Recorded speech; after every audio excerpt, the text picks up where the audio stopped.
Hey Kase, this GMC Sierra EV AT4 is a $93,000 bargain, my man. Yeah, well, that is compared to the Hummer EV, which, if you can believe it, is even more expensive.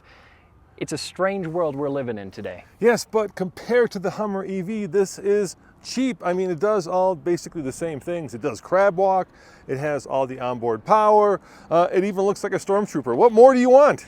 That's true. This spec does do a lot of those same things as a Hummer EV, but for less money. This new AT4 is the rugged package that you can get for the Sierra EV. And this is the max range, which gives you, get this, 478 miles of range out of a 205-ish kilowatt hour battery. I mean, come on, 500 miles of range, 35s, red recovery hooks. What's not to love? That's pretty impressive.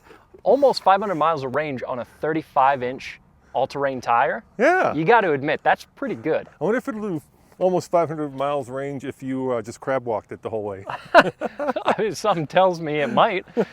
So, as you can see, Goodyear, Wrangler, Territory, all-terrain, not the most aggressive tire, but still a 35.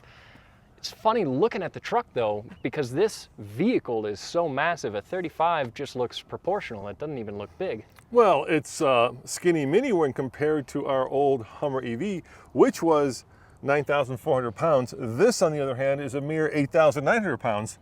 That's true, and our Hummer EV we also fit 37s on, so we went even a step higher. All right, well, let's just do a quick walk around. We'll show them everything that's cool about this. We'll take it for a quick drive, and then we'll, of course, have to take it off-road, but that's for another time. So let's start with the front, as always. Unlike the Hummer EV, it does not have 4 roof panels that come off, but it does leave you with a lot more space in the front. That's true, and honestly, in the time that we had that Hummer EV, we never did take the roof panels off because we were worried about springing a leak, but also, where do you put them? Yes, well, you put them in here and then you lose your front. But look at all the power on board. That's true. We've got quite a bit of power. So they say between all the outlets, 7.2 kilowatts that you can pull from that and the outlets in the bed. There's a 240 outlet in the back there that you can pull a decent amount of power off. And apparently you can pull even more power out of the charge port. Now with that gigantic battery, you would think it would take forever to charge, but GM has cunningly given this thing 350 kilowatts of max charging. And when we had the Hummer EV, once I even saw 368. Yeah. But with a 200-ish kilowatt hour battery, that still means it's going to take about an hour to fill that bad boy up. That's true. If you go from completely dead to completely full, it's going to take a while. There's no way around it. There's only so much that you can fight physics. But 350 kilowatt charging is quite a bit. And with the amount of range that we get on this, you won't have to charge it up that often, at least compared to some other EVs. The other thing that is pretty impressive is Andre and I did a video where he was pulling a trailer with a gas-powered truck. I was pulling a trailer with a Silverado EV, so a very similar vehicle. And we got over 200 miles of range pulling a trailer that I want to say was 6,000 or 7,000 pounds. It was pretty good. And speaking of pulling a trailer, 12,300 pounds of trailering, as GM likes to say, capability, which is pretty good. And of course, this multi-pro tailgate, which is all electric. And then if you want to open it up, you can show them all the power in the back here, because it is pretty amazing. I mean, look at all these outlets. That's true. Yeah, we've got a lot of power that we can tap into here in the bed. The other thing that I love about these beds is that you can drop down the midgate like the Avalanche used to do back in the day, which we love, and you can expand the space of the bed into the cab so that it's, if I remember right, about 9 feet long. I wonder if this one, well, you can't, you got to do it the other way. Let me see. I'm curious if it has the... Yeah, it is a multi-pro tailgate, so you can open it a few different ways, which is potentially useful. Oh, there we go. I got to say... Oh, it's just a step. Look, sometimes in here you get speakers. That's what I was curious about. I don't know how you feel about it. The whole origami tailgate thing for me has never been a huge draw. You know, tailgate wars got out of control, right? You had these basic tailgates that work great for what, 50, 60, 70, 80 years? And then all of a sudden you got barn door tailgates, you got multi-pro tailgates, you got like 40, 60 splitting tailgates, you got tailgates with steps in them. I mean, it's just a little crazy. I love a tailgate that locks, because if you have a hard tonneau cover like this, you can get a little bit of extra security for the things that you might keep in the bed of your truck. But aside from a tailgate that locks that we've had for a long time now in trucks, I'm not sure a tailgate needs to do much more than that. Yeah, and then it's just, more expense, more complexity, more things to break, right? Yeah, exactly. So, you know, multi-pro tailgate, it makes sense. This is still a very premium truck, even though we're kind of jokingly, more jokingly than anything, calling this a budget truck. This is very much a premium truck, so it makes sense that it has it, but who needs it? Yeah, and the other thing I like about it, and you kind of commented on this before, I do like the black and white on the truck. It does make it look kind of stormtroopery, especially from the front. Let's go back to the front. But, you know, the Cybertruck now is refrigerator silver. So Yeah. would you call this like washing machine white? Is that where we're going to go with this? I might argue, I would say so. There are other colors that I would spec one of these trucks in to make it pop a little bit more, and especially for what we do on camera and for video. One thing that I do like though, Roman, and Tommy would appreciate this, red tow hooks as a part of this being an AT4. Yeah, and this light pattern that lights up when you're driving is cool. I like these three little, like almost like tiger slashes across the front. I think it's a handsome truck. I actually like it a lot. And I'm Yeah. a sucker for good-looking trucks, so keep that in mind. The other thing that's worth noting, because looking at it right now from the exterior, it might not seem like it's got tons of ground clearance, but this has an extra 2 inches of ground clearance roundabout for a total of 10, which is not too bad. I don't love these big side steps, but then again, as far as off-roading, for getting in and out, it helps. But at the same time, the side step doesn't actually sit any lower than the body itself. You guys did a video today over on the TFL Talk channel, a live video on this crazy built GMC overlanding truck that we got. Yeah. And Andre was complaining about the square wheel wells. I kind of like them actually. It's distinctive, Yeah, if I nothing mean, else. they're not square, but they're square-ish. They're more squared off than a lot of other brands. Yeah, it's obviously become a GM staple, so it's nothing new. It's not my personal favorite bit of design, but I do like the marker lights that say GMC that they put over the wheel well. That's distinctive and a good look. Look, now GMC, of course, is the brother, sister, cousin to Chevy.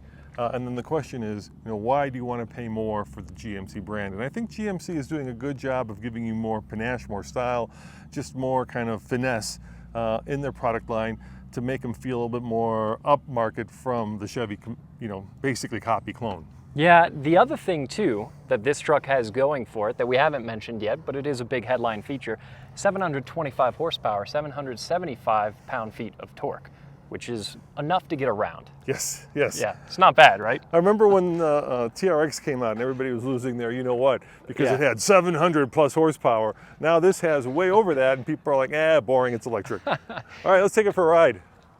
Now this is also a vehicle with a curb weight around 9,000 pounds. Yes. 8,900, come on, don't. She's, 80 she's not a big girl. She's just 8,900 svelte pounds of battery. Sure, it's not a light vehicle, so that power and torque is a welcome feature. Another welcome feature, Super Cruise. Yeah, Super Cruise, of course. I mean, this is the top of the line GMC. But let me ask you this, do you miss having a button to start it? Is that weird or are you okay with that? I'm kind of used to it in EVs because so many of the EVs that we test, and for a long time, you know, Tesla started doing this more than 10 years ago, don't have start buttons, so it's not the end of the world to me. Of course, you've got a digital mirror, which I've actually grown to like. It's kind of weird when you first use it because of the kind of point of focus of your eyes, but after a while, they work really well. And look at this massive screen, my God. Apparently a 16.8-inch screen, and the volume knob is integrated into the screen here, so there's still a physical control for that, which I appreciate. A few more physical controls here at the bottom of the screen, but that's a massive touchscreen. Even the screen in front of you, I believe, is around 11 inches, and by comparison, it's dwarfed, but an 11-inch screen is also pretty massive. Yeah, now, you know, we have that GMC mid-size truck. Yeah, the Canyon. The Canyon. It's an AT4X, which is, you know, one off-road grade up above this. One of the things I do love about it is that it has physical controls for the HVAC, for the lockers. Here you're losing a lot of that. And I know it looks a little bit cleaner, a little bit more elegant, but I really worry about having everything in the screen. Plus, you can already tell there's tons of fingerprints everywhere. Yeah. And physical controls are nice. They're nice to interact with. Sometimes when they integrate everything into a screen, it feels like a little bit of cost cutting. But one cool feature, should we do it real quick? You know what? Let's do this. Let's when we close this video, let's crab walk out of here. Okay. So we'll leave that for the wait. the end. Yeah. But let me ask you this about the drive modes. So you've got different drive modes. What's this hammer all about? This is interesting. This is a max power mode. So if we click it on, it'll do a little sound effect.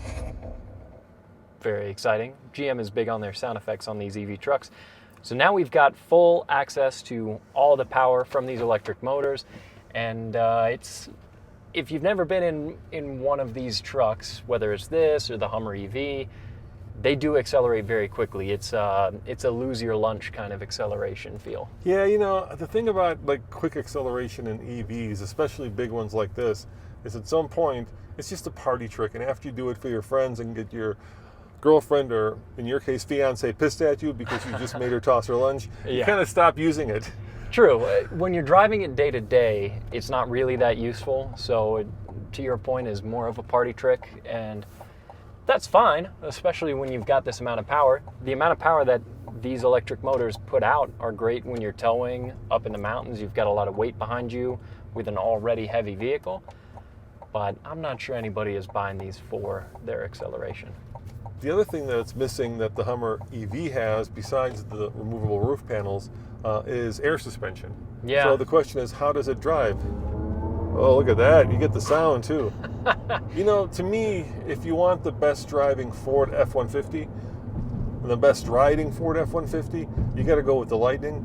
Is that the same case with GM, and this being the best, kind of most comfortable, most plush full-size truck in their lineup? I'm not talking about an electric full-size. I'm just talking about period full-size.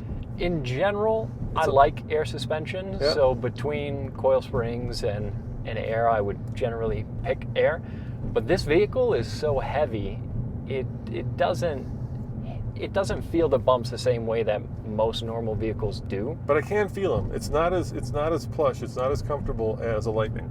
No, it's not the most plush truck that I've ever been in, but it's certainly not bad, especially because other HD trucks also weigh a similar amount to this, but they're also made to tow 20, 30, even up to 40,000 pounds, depending on what HD truck you're looking at.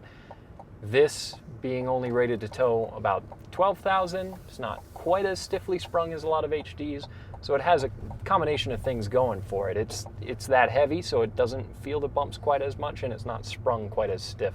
And speaking of towing, if you do want to tow with an electric truck, with this one having almost 500 miles of EPA range, right, that's kind of a very squishy number. Yeah. This will have the most towing range. So potentially, let's say you're towing reasonably, let's say you're towing 10,000 pounds, you could potentially, I'm thinking, get 200 miles of range. You think that's fair? Probably. It depends on the trailer. It depends a weather. lot on the aerodynamics of the trailer. Yeah. If it's a box trailer, if it's pushing a lot of air, or a camper trailer, you're going to get less. So should I make you sick?